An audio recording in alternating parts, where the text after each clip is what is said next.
Hello everyone, and welcome to the very first episode of Spicy Goodness, where I'll be going over a EDH card you may not have heard of, but may be right just for your deck. On today's episode, I want to go over one of my favorite blue enchantments that may be right just for you. I'd like you to all meet Seda Sanctuary.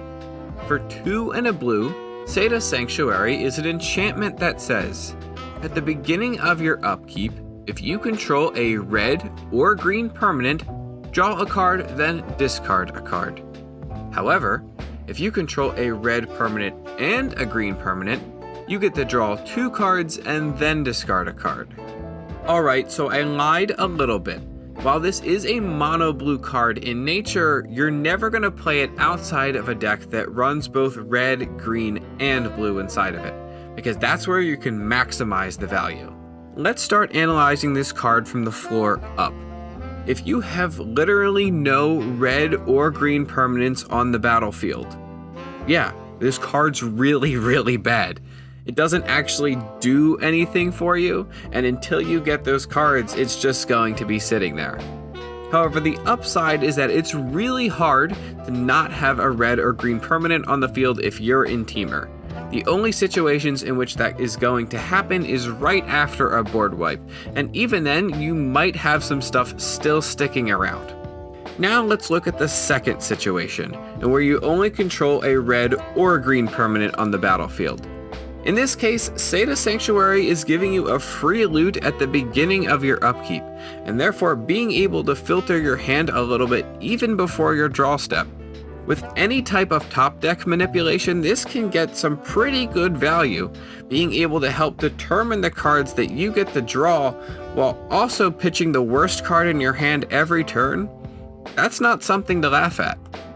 Looters are usually underplayed in EDH because people don't see them as strict card draw.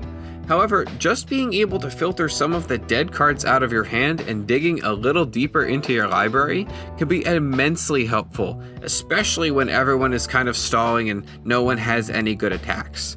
Digging for answers can be extremely important, and Seda Sanctuary, being an enchantment, is also extremely hard to remove, making sure you are able to more likely keep it around and continue to get value. Finally, let's talk about the third and the best version of Seda Sanctuary.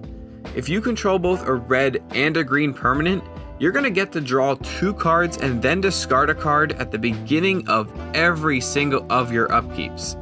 This is really great because for a lot of Temur decks, that clause is met just by playing your commander. It counts as both the red and the green permanent. When you're in this scenario, Seda Sanctuary is a by far better Phyrexian Arena. You're going to have access to more cards, and the downside, instead of losing a life, is just discarding the worst card in your hand.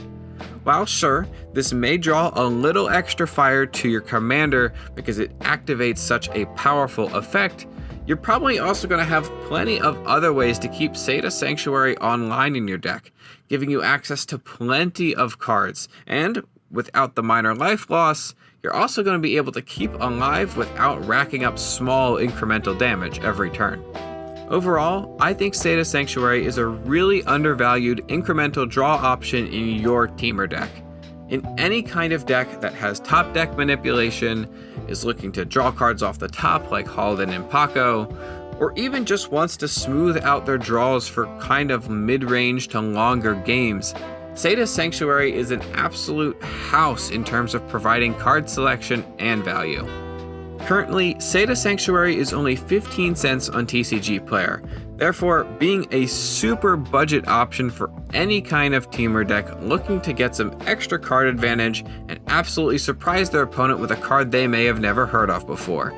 And with that, thank you all for watching. This was the very first episode of Spicy Goodness, and if you enjoyed it, make sure to leave a like and a comment down below. Subscribe for more content from Pendelhaven MTG, and I'll see you all in the next one. Adios. Ladies and gentlemen, this is Mambo number 5.